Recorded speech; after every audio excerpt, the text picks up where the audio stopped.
ಭವ್ಯ ಭಾರತದ ಇತಿಹಾಸ. ನಮ್ಮ ದೇಶದ ಕೀರ್ತಿ ಹಿರಿಮೆ ಹೆಚ್ಚಬೇಕೆಂಬುದು ಆಯಾಯ ದೇಶದ ನಾಯಕರ ನಿರ್ಧಾರ. ಹಾಗೆಯೇ ಈ ನಮ್ಮ ಭಾರತ ದೇಶದ ಹಿರಿಮೆಯನ್ನು ಹೆಚ್ಚಿಸುವಂತಹ ನಾಯಕರು ಮಾಡುವಂತಹ ಸಾಹಸ ಮಹಾಸ್ಥೈರ್ಯವನ್ನು ಗಮನದಲ್ಲಿ ನಮ್ಮ ದೇಶದ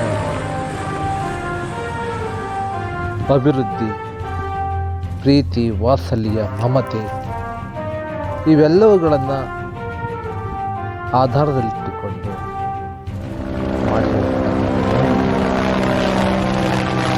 ಸಲಾಮಿಂದ